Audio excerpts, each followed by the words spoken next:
vote tonight is going to be for the Senate District 23. And our three candidates are Christina Karachi, Lloyd, White, and Rosalicie, Bogh. So if those candidates will come on up, or as they say on Price is Right, come on down. This is your last opportunity to vote for in the pre-forum straw poll. If you haven't voted now, too late. Come on up to the stage, please. The way it's going to work is each candidate is going to have a 2-minute opening statement, and then we'll go to questions, both by cabinet members and the audience. So if you have your questions already written out, I'm going to be standing right down here when it comes time for questions. Come up, line up, and ask your question. Since they arrange themselves just almost exactly as the pictures are arranged, let's just go, to avoid flipping coins and everything, we're just going to go in this order here. Christina, Lloyd, and Rosalicie. And then at the end, that will be the same order that they will give their final closing statements. The answers will be 90 seconds, and our timekeeper is Dale Broom. We appreciate his help on this. Do try to observe your time limits so everyone is treated fairly. If you're mid-sentence, finish your sentence, but don't run on past the time. All right, first up, we are going to have a 2-minute opening statement from Cristina. And this is actually our best microphone. So here you have the microphone. Let me turn that one on.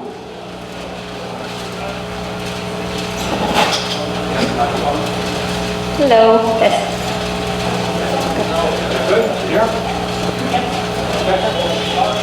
All right, good evening. Thank you for having me here.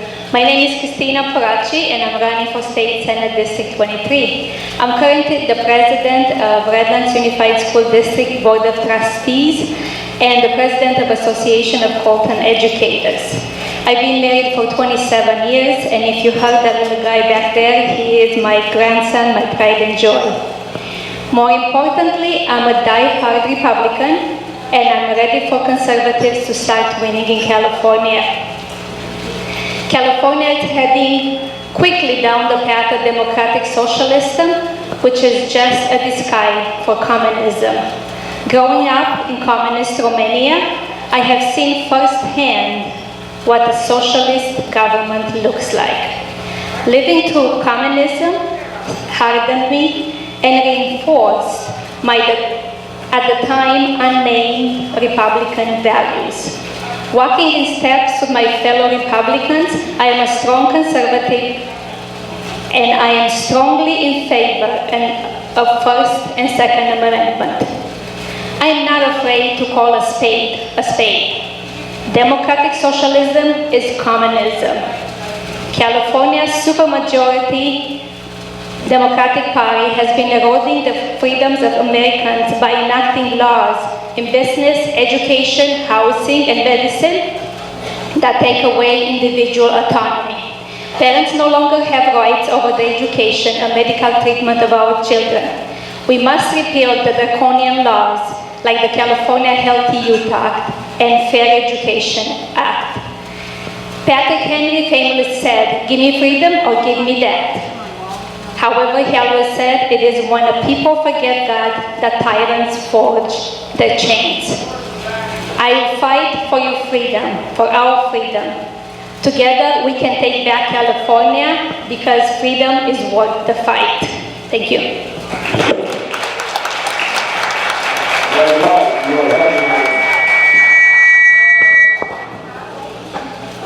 Lloyd White, you are recognized for 2 minutes. Good evening, Patriots. I am so happy to be here. The video up there is something else.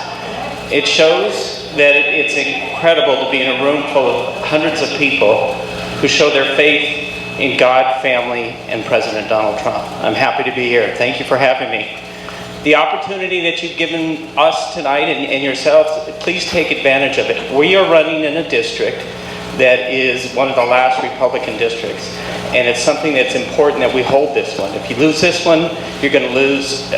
There's none that you're not going to lose. But before I get started, a lot of you I met for the first time when you came up and supported me in Beaumont, when Beaumont became the first city in the Inland Empire to take a stand and pass a resolution against the sanctuary state.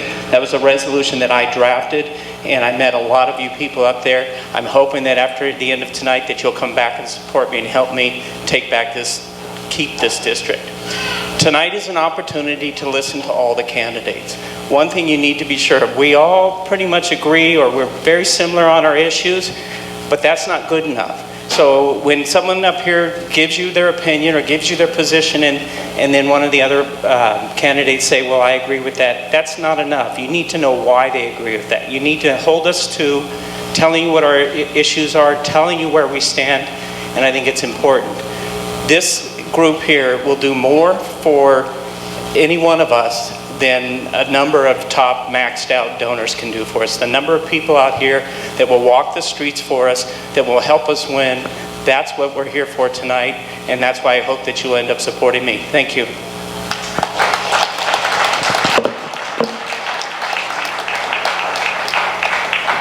Rosalicie, you are recognized. 2 minutes.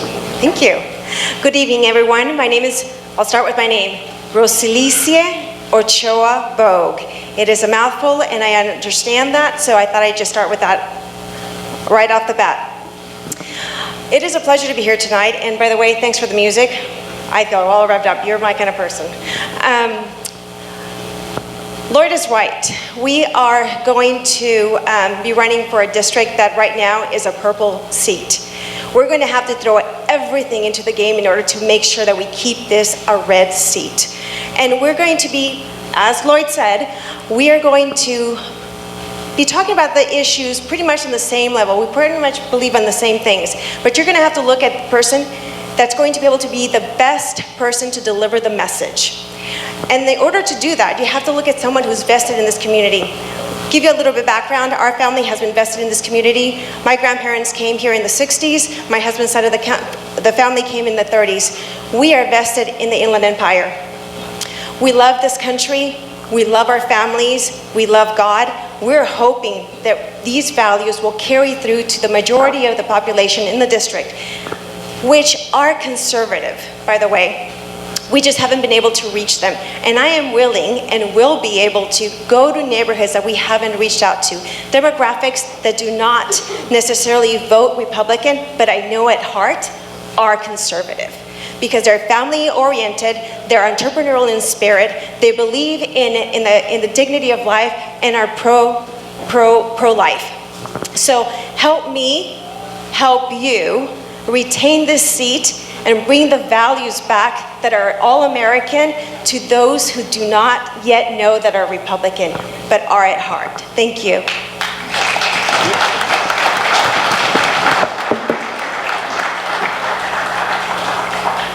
If you have a question, come forward. I'll start asking now. I don't see anyone coming up. All right. I'm going to alternate who goes first to each question, because we'll each answer all each question. So we have the microphone we guys use is Cristina. Do you believe the human possible warning if so is posing a serious, dire, or existential threat? Okay, we have a hard time hearing you from the back. Okay. Do you believe? We can. Okay, we hear people understand what is being said in the back. As it comes up, yes. Okay. No, we can hear you. You can't hear me. It's better. Do you believe there is human-caused global warming, and if so, does it pose a serious, dire, or existential threat? Why or why not? 90 seconds. I do not believe that humans are the only cause that are causing the climate change.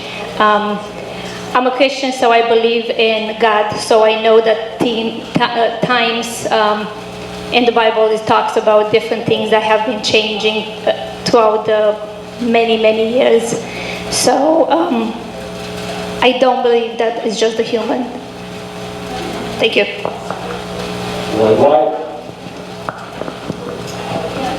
I too do not believe that it's human caused. Is there global warming? I don't know that you can argue. A lot of the facts will show you one thing, will show you another. I think it's cyclical, but even though I don't believe it's human caused, I do believe it's an existential threat in this way. If we waste all of our resources on something that to me is just cyclical, that if we put all of our eggs in one basket and we go and spend all of our resources, I think that is the existential threat that is facing us. As we say, I can't say it when you can, I'll do my best. I'm sorry, one more time? I can't say Rosalicie say the same way you can. Actually, it's perfect. You did well. Really, I'm proud. So, I believe that weather fluctuates throughout history. I think the science shows that. So I do not believe that we're the only cause in global warming. I think there's a variety of factors, but I think it just goes with the time, and I think science shows that as well. Okay, so I think we have two partial human cause from Cristina and Rosalicie. What if anything, I'm going to ask a follow-up question here. What if anything should we do about trying to reduce human CO2 emissions? Elimination, starting with Cristina. What if anything should we do to reduce human-caused CO2 emissions? 1 minute.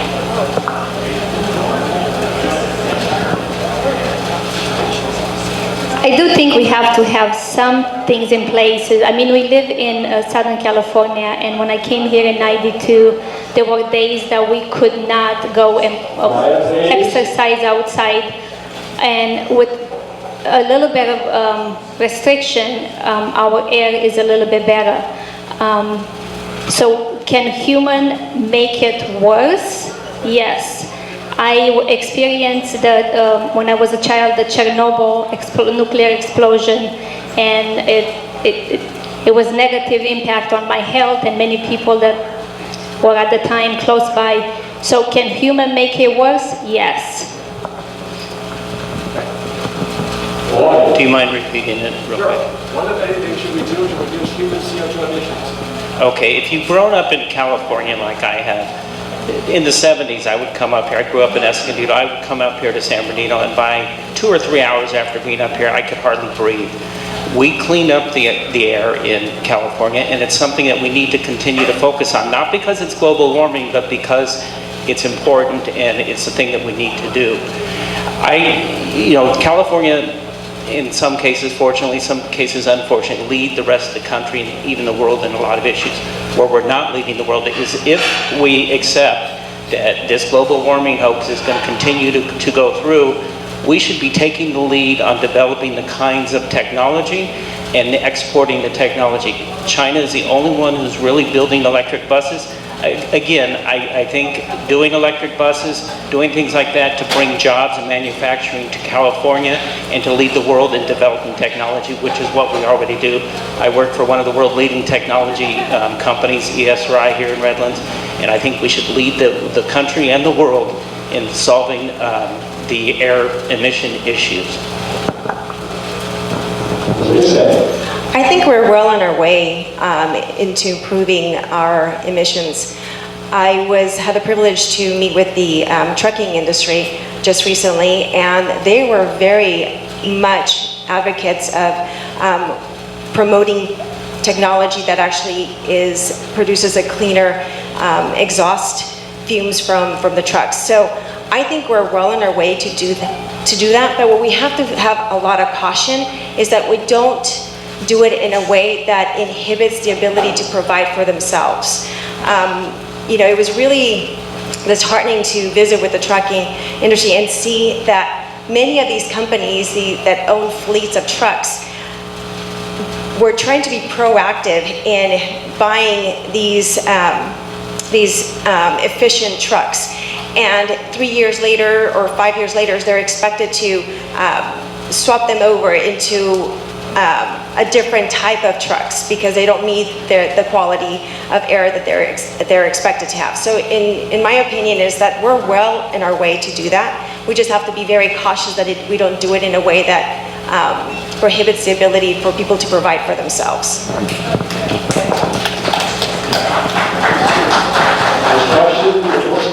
This question will go to Lisa, and this is for the alternate who goes first, so Lloyd will answer the question first.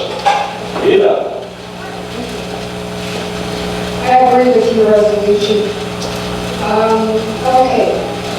Moving along to a different topic, What would you do to stop the flow of people into California for the intended collective welfare?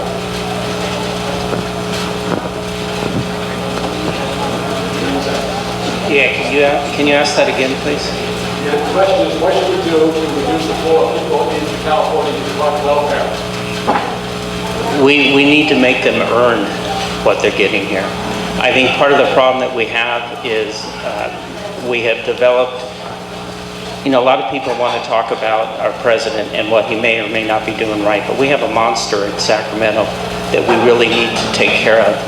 And the legislation that's coming out of Sacramento that continues to make everything free and make everything available, and at the same time not hold people accountable for earning what they're receiving, that's the first thing we have to do. We have to start by enabling people who want to come to this country, that we have the people coming to the country, the people who are going to contribute and produce for the country, as opposed to people who are coming for the free health care or the free welfare and all of the other freebies that our legislature in Sacramento is giving out.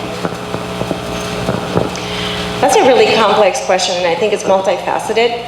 I think we have to look at different ways of making people accountable. I think one of the things that we have to make sure that we do is that we empower people through education and make sure that we don't make them dependent, don't create systems that make people dependent as a lifestyle. I think we have to, people might need help at some point, and that's fine. We all go through some hardships throughout life, and we need some help, someone to pick us up. But we can't allow it to become an ongoing system where it creates a lifestyle of needing help.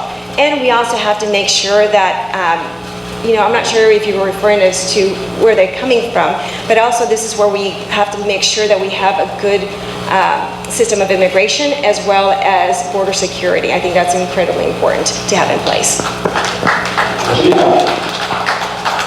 All right, first of all, a lot of the laws that are coming from Sacramento are progressive democratic, so they think that there is free lunch. There is no free lunch.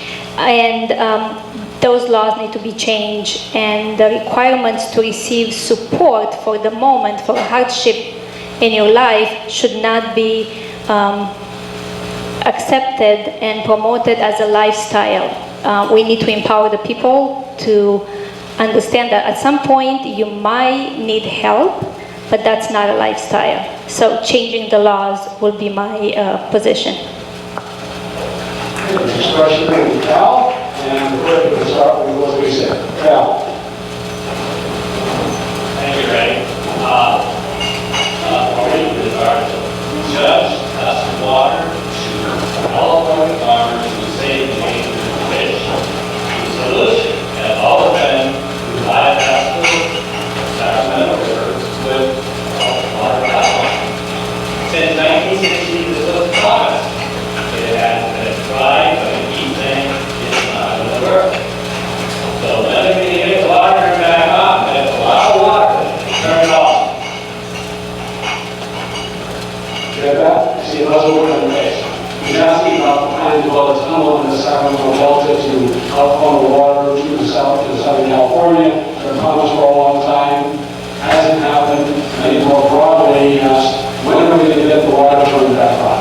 When and how? Okay, I'm not in Sacramento yet, so I don't know when. But one thing I do know is that I had the privilege to attend a water summit.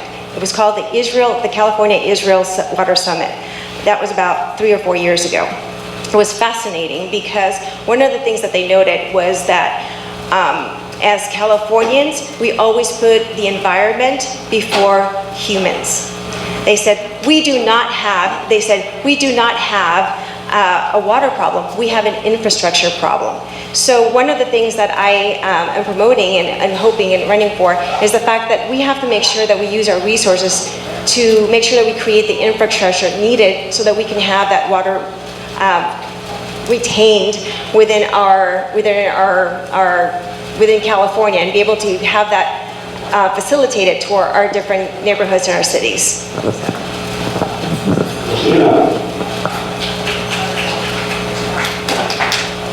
So as Rosalicie said, I don't know when that's going to happen. Well, I've been attending the water board meetings and presentations, and I know that a lot of the local government have been taking charge to recycle the water or to improve the infrastructure that we have locally. So I don't know how that water infrastructure will work, and I don't know much about it. In Beaumont, we are building a $100 million upgrade to our recycled sewer plant. It was something that we had to do. It was something that the state mandated us to do, or the state would come in and take over. That is their solution. It's not doable. Even the recycled water is not going to be enough water to answer the issues that we have. When you turn on the TV and you see the water flowing from Orville Dam out, eventually out to the ocean, that's when we fix that, that's when we're going to have water turned on. And to be honest with you, I don't see anyone in Sacramento or in the Democratic Party that's bringing solutions or talking about the issues with the water plan that they have going right now. Even the water agency that I sit as a liaison on, is the water district, is not, that's not the solution. The solution is to change the infrastructure, to put our resources that are going now to things like global warming, the crazy train to nowhere, put those resources into infrastructure for water and stop pouring all our water out in the ocean. I think also once we start looking at desalination plants in San Diego, areas like that, I think that might be a way that we can solve this too. Thank you.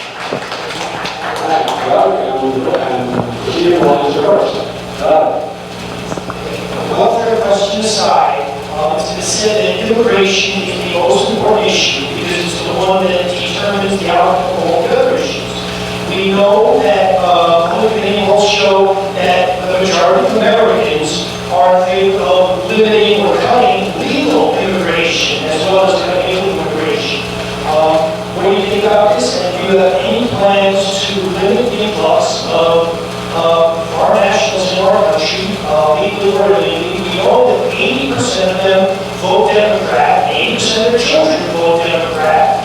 It's fundamentally changing the country. What specific plans do you have to help the situation? All right, so I am a legal immigrant. I came here legally. I was vetted, and we need to improve our immigration law. We're all over the place. I know Sacramento doesn't have the power of federal immigration, so that would be probably a better question for the J.O. Bernalty later. But we do need to have the immigration laws revised, and I am pro legal immigration only.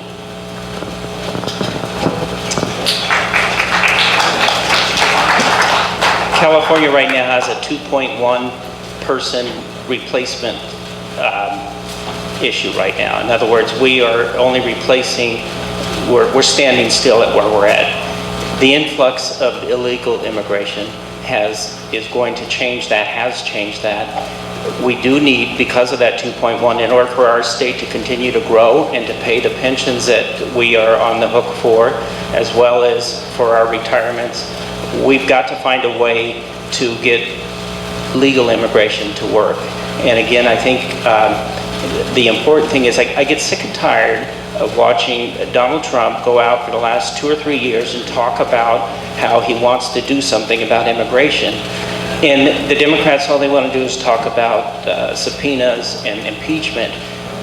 We now have the largest caucus of Democrat Congress people in the country.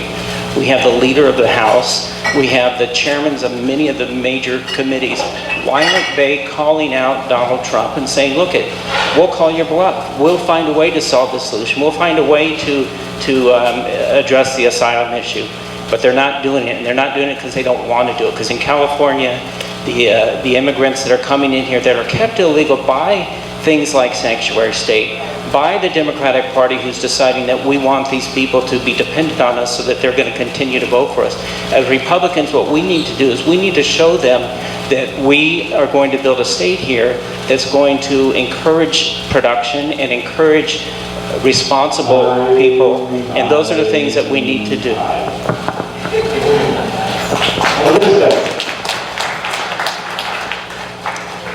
So, I'm a daughter of immigrant parents. My dad was 18, my dad was 16 and my mother was 18 when they immigrated here.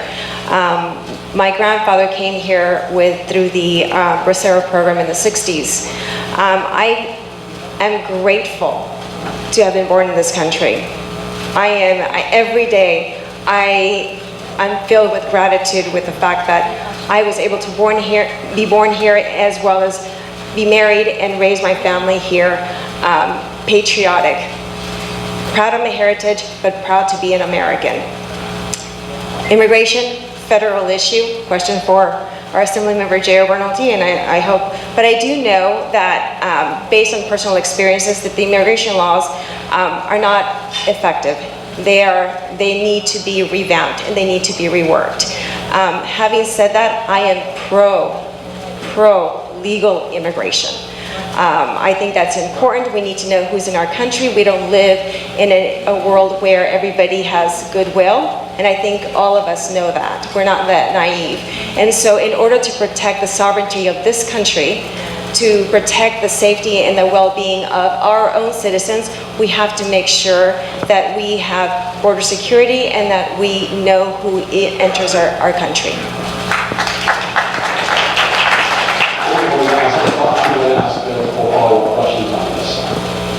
One more, most brief answer. How many green cards, legal immigration slots, are awarded every year in America? Cristina. Don't know. Lloyd. I have no idea. Rosalicie. I believe, and I'm not sure if I'm answering your question correctly, but I believe we legally immigrate people, about 1 million people a year. The lady gets the prize. In 2016, Donald Trump won the people who were born as a citizen here by a 49 to 45%. What would you imagine the percentage is for the naturalized Americans in the 2016 presidential vote?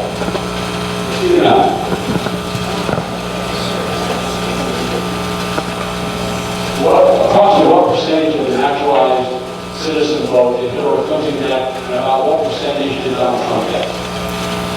Oh, naturalized. Out of the 45? Is that the question? Out of the 45%? Yeah, what do you think that number is?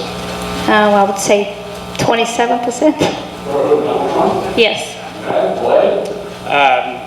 2/3 for Hillary. What did they say? Oh geez, where's Google? I have no idea. And Lloyd got that right. It was 64% for Hillary Clinton and 31% for Donald Trump. Now to the math. How many years have 1 million plus immigrants per year that break 64 to 31 for the Democrat candidate will it be before we have Bernie Sanders, Elizabeth Warren, or AOC as president? Cristina. We have no idea what you said. Can't hear. 1 million a year of immigrants. They break the Democrats 64 to 31. How many years can that continue before we have President Elizabeth Warren, or President Bernie Sanders, or President AOC? 11.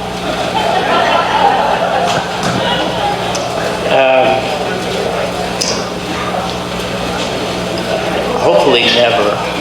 That's my best answer.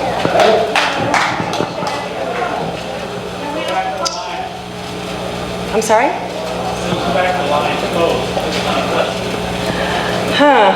I'm going to say, let's see, 8? Now the line has requested from the audience. Joshua, and our first question, they will go to Lloyd. I think you're up first.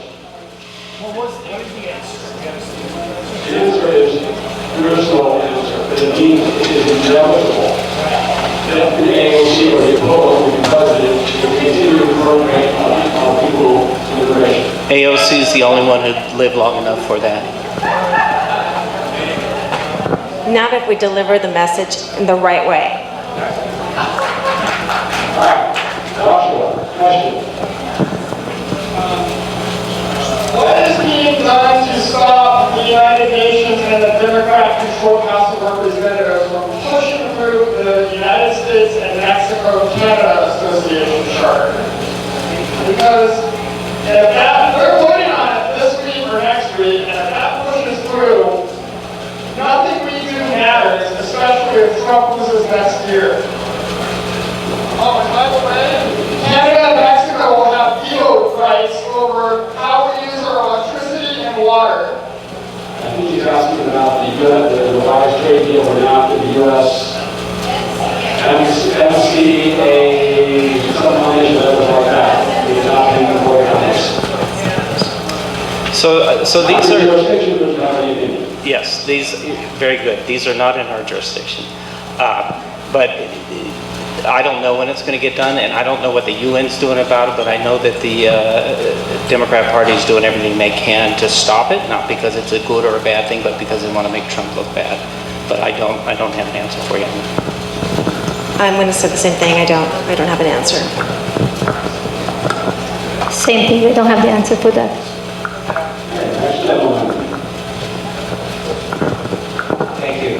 Be kind. The question is in regards to how you present yourself if you're elected up in Sacramento. It has been said by certain candidates that being civil means you want to censor yourself or you want to censor others. What do you think about that? I'm a proponent of the First Amendment. I believe you can say, and you should be able to say whatever it is that you feel is in your heart. Having said that, I think as a mother, coming from a mother's perspective, I've taught my children to be very civil and respectful, and I myself try to be as respectful and civil as I can. I try to model what I expect from people, and I do believe that just because you can doesn't always mean that you should. Having said that,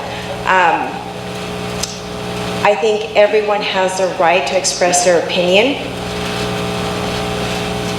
and be respected for that.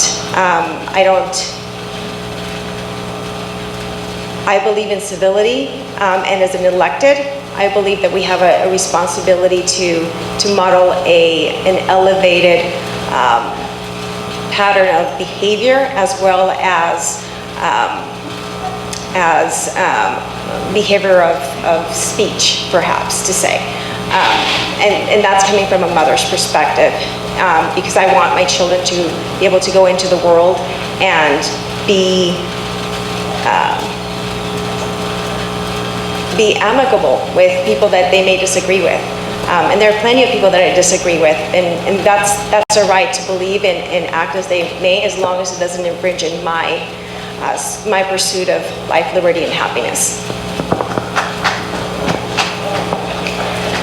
I'm generally polite, and I can keep my cool. As a union leader and as a school board leader, I have worked with the Democrats a lot, and I am part of California State Council for CTA, which is the most liberal organization that there is. To feel safe when I'm at those conferences, which is 1,000 elected, very liberals, and probably 40% Republican teachers, it's feeling like the beast belly. And a lot of the times, through conversation and through explanation, I was able to lead some of the most progressive liberal to understand and at least give me a chance to explain my point of view. So will I be talking disrespectful or name calling or anything like that? That will never happen. I'm not giving up the next 4 years of my life for my family and for my community to go up to Sacramento and get nothing done. I recognize to get something done, you have to be civil, you have to stand your ground. I was elected to a city council where I was the one in 1-4 votes for about 3 or 4 months. Through that period, I learned by teaching my council members the questions to ask. I asked them questions that I needed them to hear the answers to. I had a city manager who came to me in the first meeting and said, "Hey Lloyd, you don't have to ask all these questions. You can come see me in the afternoon and we'll sit down and I'll help answer all your questions." I said to him, "Mr. Kapanikis, the problem is I don't know what you're telling the rest of my council members. I need to ask those questions. I may know the answers to them, but I want them to know. I want them to think about it. When you get up to Sacramento, the first thing you have to do is you have to reach out to the Democrats, and you have to find the ones that there may not be a whole lot of moderates up there, but there are a lot of Democrats up there who are moderate on some of the issues that are important to me. My first 60 to 90 days will be reaching out, finding out who those people are, and seeing what I can do to do what I did before and change some minds and hopefully slowly move us in the right direction. It's not going to be easy, but I'm up to the challenge."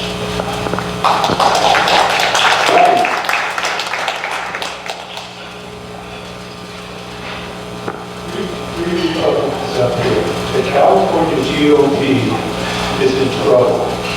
They've lost the Assembly, the Senate, and every state office.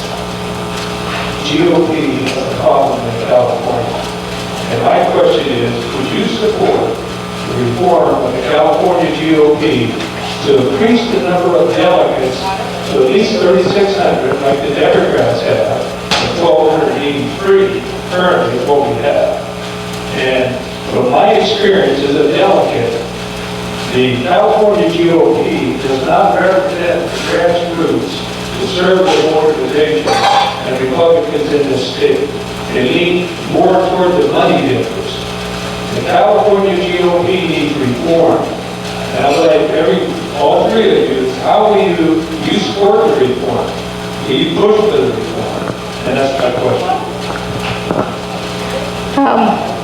I like California GOP. I am not sure that as a state senator, I have a say in the number of delegates, so I will refrain from answering that. One reason I wanted to run was as a Republican, and been a Republican all my life, lived here 58 years in California. I'm tired of losing. We used to win. We're losing now because of our leadership, because of California GOP leadership. They should be staying out of races like ours.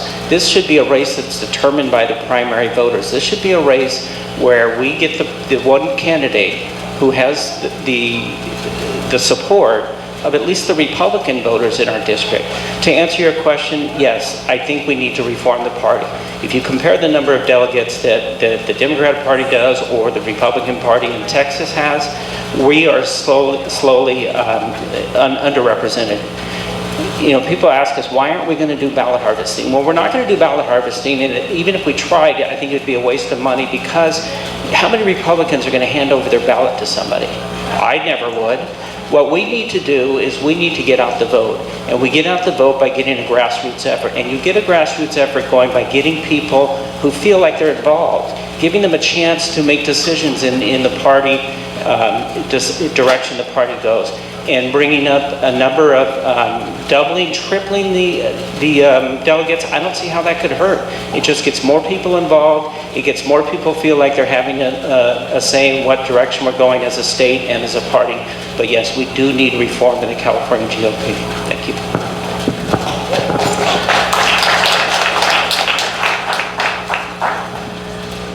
I know we have new leadership in the California State GOP. I am looking forward to working with all of them and try to see what is the best way to make sure that we have a winning Republican Party in California. I will support our leadership, and I will definitely be one that would like to have dialogue and brainstorm innovative ways in order to be able to grow our party. So whatever it takes, I'm on the table for that. Thank you. I have a simple I lived only the last 69.5 years in this great state. I remember when we had pristine beaches and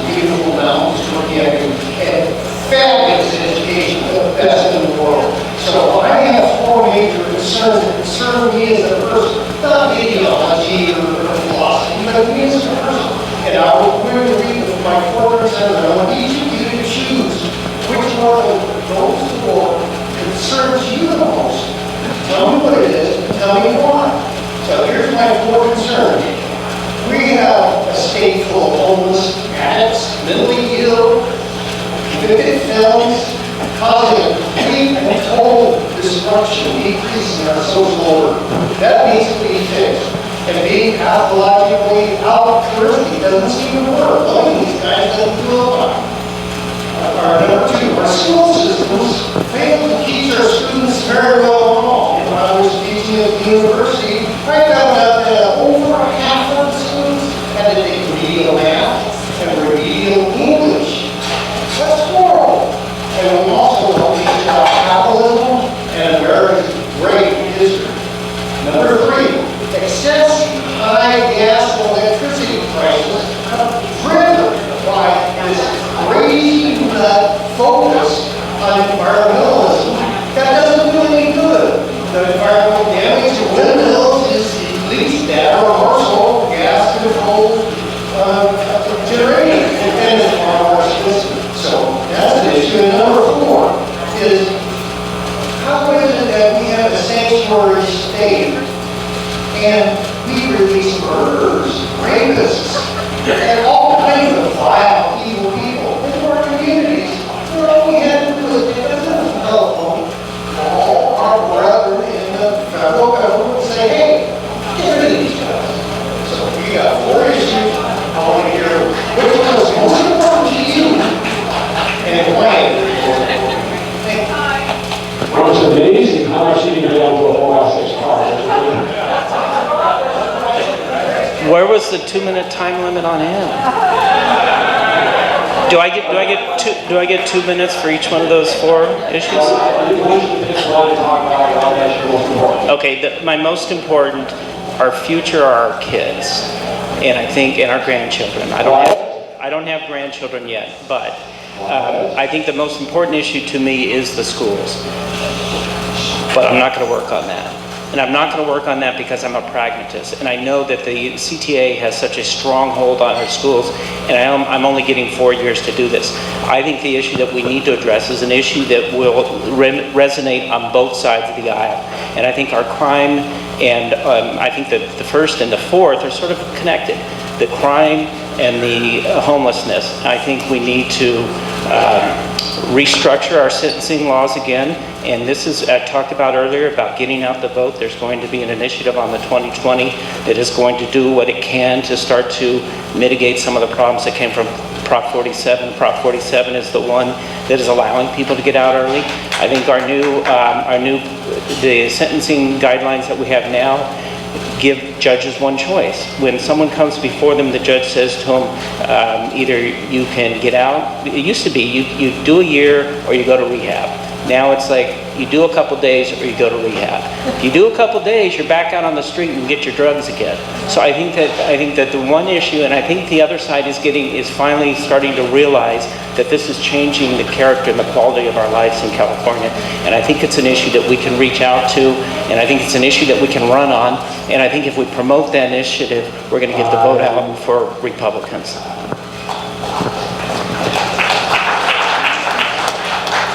So I'm coming in from a realtor perspective, and I haven't changed my platform. I've talked about my biggest concern is about housing and the lack of housing in California and how that affects the pricing of housing and the availability for it. And of course, that in turn having an effect on homelessness, as well as the security and performance of children in school, public safety, and public health. So that's where I'm coming from, because I see a ramification of problems that come from the lack of housing in California. So I would say probably homelessness would probably be a top priority out of the 4 that you mentioned. But along with that, as I said earlier, my platform hasn't changed, and the ramifications going into public health, public safety, as well as homelessness. Right, so mine will be the school system, the educational system. I know I mentioned that I'm the union president, and my idea is to get more Republicans involved in CTA. I mentioned that I'm in the belly of the beast. When I get to those meetings, the only safe place is the Republican caucus. that we revamped at CTA. Parents need to have a choice. We do need to protect our educators. We have 40% of our educators are Republicans, but most of them are in hiding. A Republican union president like me, I'm a unicorn. I'm not safe in the Republican Party because I am a union president. I'm not safe in the union world because I'm a Republican. But I'm gonna stay true to myself. I know why I'm there. I'm there to maybe reverse it from inside. Our legislature needs to stop using our kids as pawns to pass laws. If you know, the newest law coming up is schools and communities first. Is like, we are getting money in education, and every year, every new law, every new tax, it says it's for the kids, it's for the kids. Guess what? We don't see the monies in the classroom. I don't know where the money go, but they're not in the classroom. So, We have 2 more questions, and we're just going to wait very patiently in line. I know Agnes has got up, so we're just not going to move on to the next forum. So make sure you get your questions in the professional forum. No, 11 answers. You do 11 answers, and you're up. My question has to do with something that Senator had mentioned signed just recently. It was Assembly Bill 68, which creates a right to build 2 new rental units on a single-family dwelling, and it overrides the rights of a city to zone this. So, in other words, it's tripling the amount of people who live on one lot. I'm particularly interested in Ms. Bogh and also Mr. White, because you're a city councilman and you're a realtor. What do you think about this? I was kind of shocked to realize that this passed and the government signed this. So I just like to hear a little bit of what you think about this, and if you have ideas to fight this for single-family homeowners in the city. So as a realtor, once again, I'm all about housing and our lack of housing that we need to build in California. But I do believe that many of these decisions have to be made locally. We need local control because we know what's best for our cities. My husband has served in city council for 9 years and was actually the mayor last year for his city. So I understand the effects or the ramifications of legislation in Sacramento. One of the things that I've seen and I personally advocate for is that one size fits all in California does not fit California because of our topography, because of our demographics. We have to have some sort of local control and make sure that we keep that local control to best meet the needs of our communities. So when I saw the law, I remembered and I thought of Romania's ghettos when the communists came in and they just crammed them all together. So guess what? We're getting closer to democratic socialism, which is communism in California. So do we need more homes? Definitely. Can we do a better, and can each city decide how they should organize and build their housing? Yes. I think we need to recall Gavin Newsom.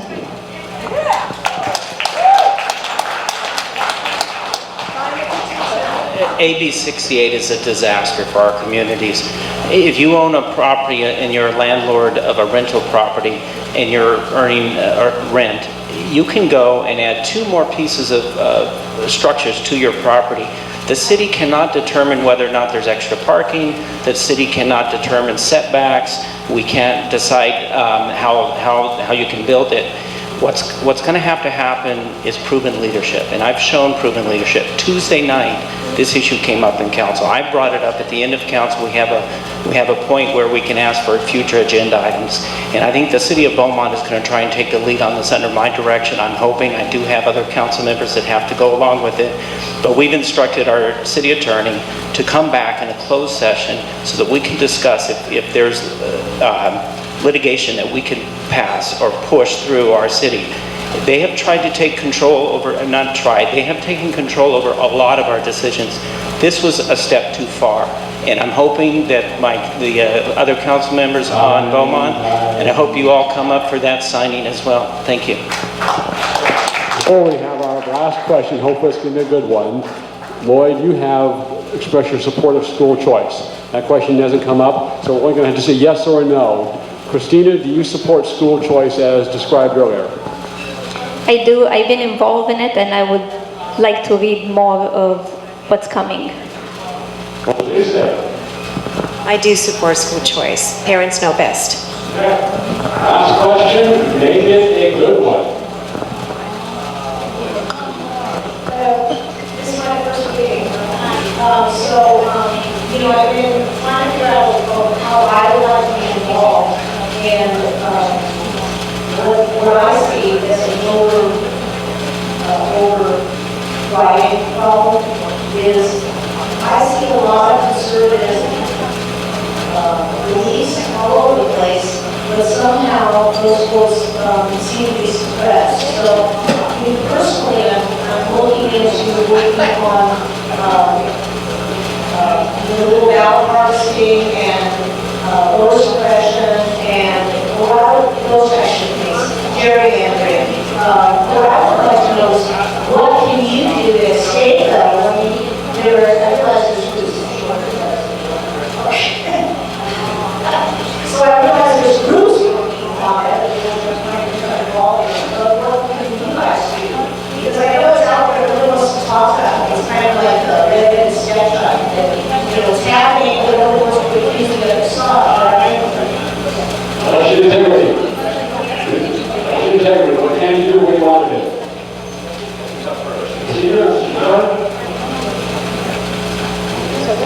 Election integrity. What can be done? What do you want to try to do? First of all, I would like to make ballot harvesting illegal. And if you want to vote, you need to mail it. It's so easy. The mailman can come pick it up from you. You put it in the mailbox and lift up the flag. And it should be done at the ballot. Or we already have a system in place. I don't even know where this harvesting came about, and I know we caught it and we've been doing an inventory. But that should be plain illegal.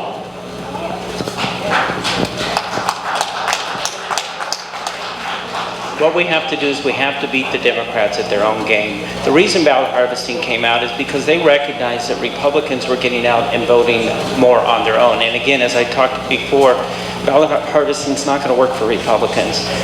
We have a problem with the voter registration. We have a problem with, Becerra wanted to create a day where if you went out to vote and you voted, you put your name in the ballot, you'd get a lottery ticket, and they'd give $1 million to one lucky voter. What we're doing is we're downsizing and dumbing down our voter pool.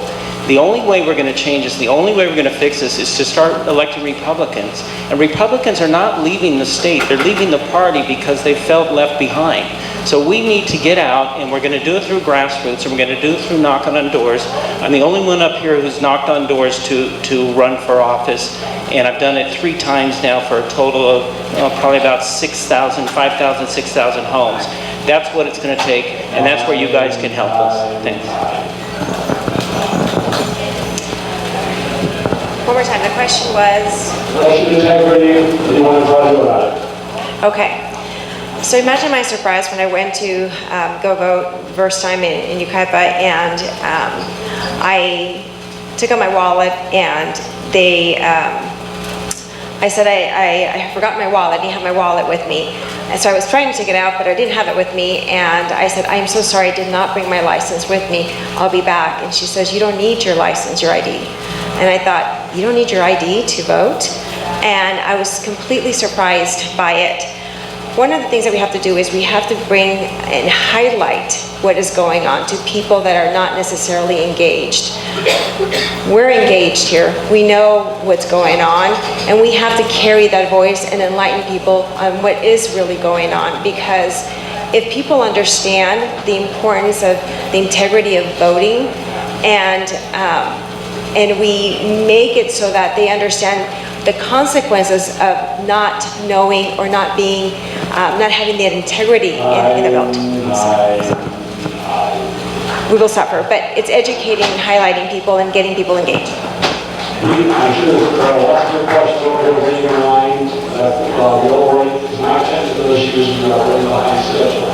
So we're not going to go to your closing statements. And you are, let's say, we're a little behind, let's say 97 feet, is that okay?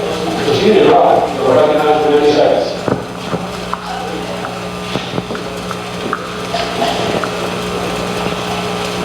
I'm sorry we couldn't hear up here, that's why we kept on asking questions. So the Republicans are facing an uphill battle in Sacramento.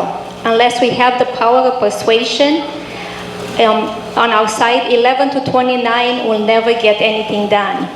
We Republicans can have the best ideas, but those ideas will remain just that unless we convince some Democrats to vote in our favor. What we need are people that can speak their language, people who will resonate with all members of the state Senate. It is time we start beating them at their own game by making more common sense than they do. We must not abandon our conservative values, but at the same time, we must be smart and cunning in the way we present new legislature to get the necessary votes to pass our agenda. I have the experience, knowledge, and acumen to be the person we need as a bridging state senator to represent District 23. Let's make California great again. Puraci 2020. Thank you.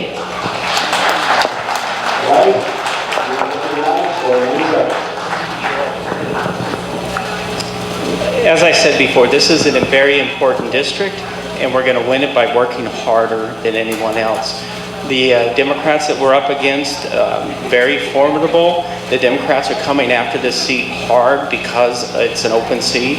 And what we need to do is we need to make sure that we have a candidate with proven leadership and real accomplishments. And that's why I left these all on your tables today, to let you know about my accomplishments. I knew I wouldn't have enough time to tell you all about them. But I think what we need is we need to have someone who can win the primary. But more important, it's not going to help if we get a very popular candidate who has no record, no experience of actually getting things accomplished and doing things for a community, if they then get up to Sacramento and then have to look for everyone else for direction. We need someone who's going to represent this district and go up to Sacramento and continue to do what we need to do. And I'm the proven candidate. I've been able to lead a city. I fought corruption and won. I lowered property taxes. I raised jobs. This is my race to lose. And I think it's important that you get behind the candidate that has the best chance to win in the primary and has the best chance to get something done once they get up to Sacramento. And that candidate is me. Go to votelloydwhite.com. I also have some envelopes back there if you want to volunteer. I'm looking, like I said, I'm building a really strong ground game. Some envelopes back there at the middle of the bar, and please sign up to volunteer. Thank you.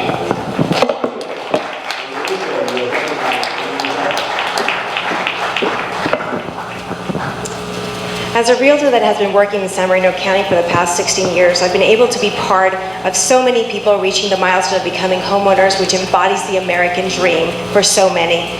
From this, I've learned just how important it is for us to feel part of our community, and the role of owning a home plays in this. This has been the basis of the amazing community we have helped to build here in the Inland Empire.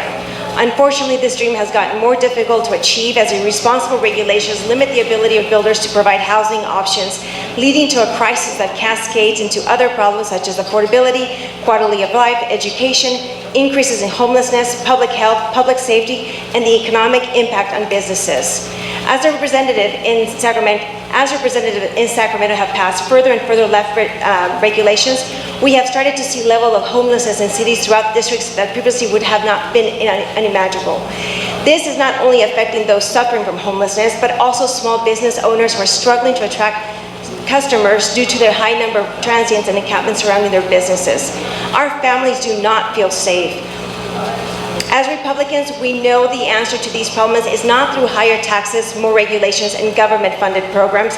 These problems need local solutions driven by business owners and community members who know what solutions are required for their unique circumstances. And the only way for this to happen is to get government out of the way when possible. The one-party rule in Sacramento has smothered any hope we have of allowing local solutions to these problems. I look forward to working for you in Sacramento, winning those votes and growing that party.